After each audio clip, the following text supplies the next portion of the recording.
Assalamualaikum warahmatullahi wabarakatuh. Pada video kali ini saya akan menjelaskan mengenai penggunaan SPSS statistik versi 25 dalam menentukan ukuran pemusatan data dan ukuran penyebaran data pada statistika deskriptif. Pada contohnya di sini adalah saya mempunyai variabel kemampuan representasi matematika berdasarkan variabel gender atau jenis kelamin. Jadi, pada statistika deskriptif yang akan kita gunakan, yaitu kita ingin melihat ukuran pemusatan data dan ukuran penyebaran data yang terdiri dari min, median, modus, simpangan baku, varians dari kemampuan representasi data ini, tapi berdasarkan pada jenis kelamin masing-masing, yaitu untuk laki-laki dan untuk perempuan. Cara lebih jelas, kita masuk saja langsung dengan membuka SPSS statistik versi 25.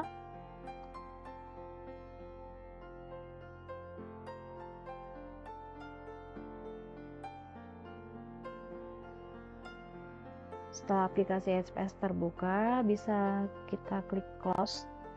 Kemudian kita langsung isikan variabel view terlebih dahulu dengan mengklik bagian variabel view pada bagian sebelah kiri bawah. Untuk yang pertama, untuk variabel pertama itu adalah gender, yaitu jenis kelamin.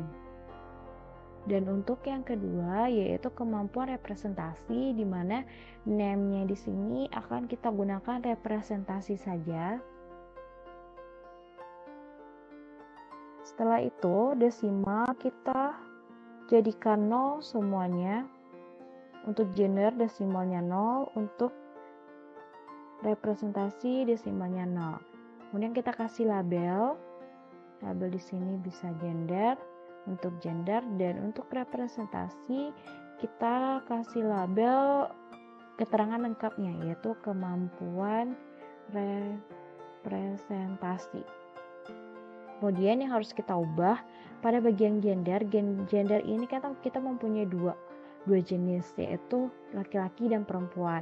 Dikarenakan SPSS itu harus kita transformasikan, harus kita ubah dalam bentuk angka, maka kita wajib mengisikan value pada gender. Jadi kita klik, yang harus diklik itu di sini value itu dia menunya ada terbagi dua. Kita kliklah yang kotak dengan titik-titik di sampingnya.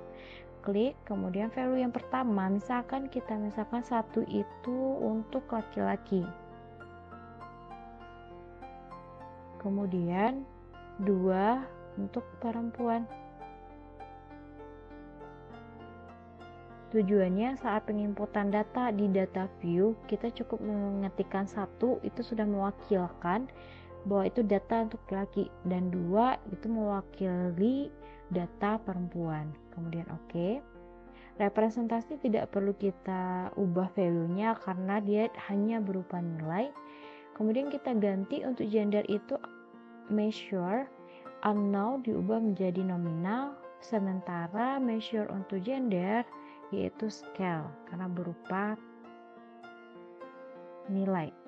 Setelah data terisi, kita klik bagian kiri bawah data view, kemudian kita inputkan masing-masing nilai berdasarkan gendernya. Sini kita akan buka nilai dan gender. Pada tabel yang disajikan terdapat di sini jenis kelamin, datanya laki-laki, perempuan, laki-laki, begitu seterusnya. Untuk SPSS kita ketikkan laki-laki itu dengan angka 1 dan perempuan untuk angka 2. Jadi di sini 1, 1, 1 karena kita memiliki urutan pertama sampai ketiga itu untuk laki-laki, dan yang keempat itu perempuan, berarti keempat 2. Selanjutnya 2 laki-laki, perempuan, laki-laki, perempuan, laki-laki, perempuan, laki-laki, perempuan, laki-laki. Untuk nilai representasi kita langsung inputkan saja angkanya. bisa di-input langsung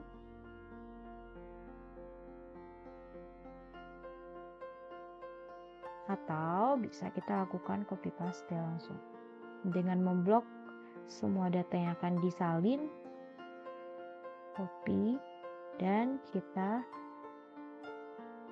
pastekan di lembar SPSS.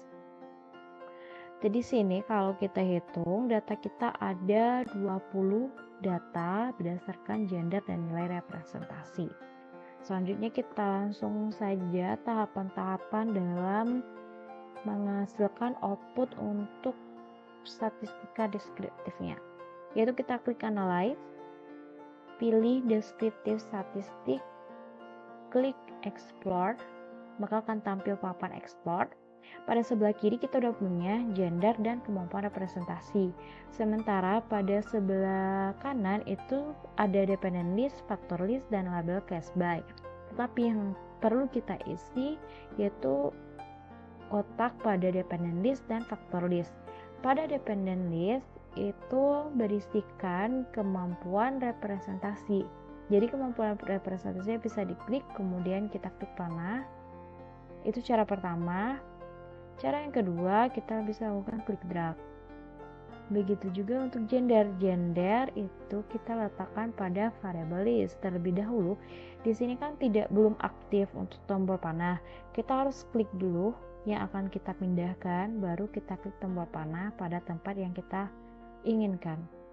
Setelah terisi dependennya kemampuan representasi dan faktor listnya gender, kemudian kita klik menu di bagian kanan atasnya yaitu statistik, maka akan tampil tampilan menu baru yaitu sudah terchecklist di sini deskriptif untuk confident interval performance-nya 95%, artinya di sini kita menggunakan taraf kepercayaan 95%. Kemudian kita checklist juga atau centang M estimator, ordinary, kemudian continue. Oke, tunggu beberapa saat, maka hasilnya sudah dapat kita lihat. Untuk membaca output dari hasil statistika deskriptif ini, pada tabel yang pertama, pada tabel case processing summary, itu sudah terdapat kemampuan representasi berdasarkan gender laki-laki perempuan. Dari membacanya, N itu berarti data kita dari 20 data tadi terdapat laki-laki berjumlah 13 orang dan perempuan berjumlah 7 orang. Kemudian untuk output yang kedua yaitu pada tabel deskriptif, di sini sudah ditampilkan statistika deskriptifnya atau ukuran penyebaran data dan ukuran pemusatan data, yaitu untuk laki-laki mempunyai rata-rata 81,46 dan median atau nilai tengah yaitu 79,00. Varians atau ragam dengan nilai 37,103, standar deviasi 6,091, nilai terendah pada data untuk laki-laki 75, nilai maksimum untuk data perempuan nilai maksimum untuk data laki-laki 93 sehingga ranknya itu adalah 18. Dan di sini juga ada skewness dan kurtosis. Skewness untuk laki-laki adalah 0,818 dan kurtosis untuk laki-laki min 0,826. Begitu juga untuk kemampuan representasi pada perempuan memiliki rata-rata 80,57, median 78,00, varian 111,619, standar deviasi 10,568. Nilai minimum untuk kemampuan representasi perempuan 63, nilai maksimum atau tertinggi untuk kemampuan representasi perempuan 95 dengan rank 32, Kaunes min 0,337 dan kurtosis 0,144. Output yang lainnya yaitu tabel M estimator. Berdasarkan tabel estimator, kemampuan representasi laki-laki, jika kita lihat berdasarkan Hilbert's M estimator, nilainya itu adalah 79,71. Sementara untuk data laki-laki berdasarkan Hilbert's M estimator 81,15.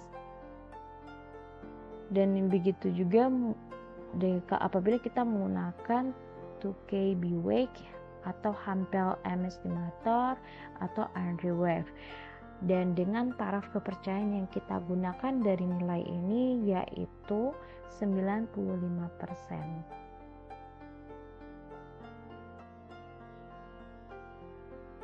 Baiklah, demikian video kali ini. Wassalamualaikum warahmatullahi wabarakatuh.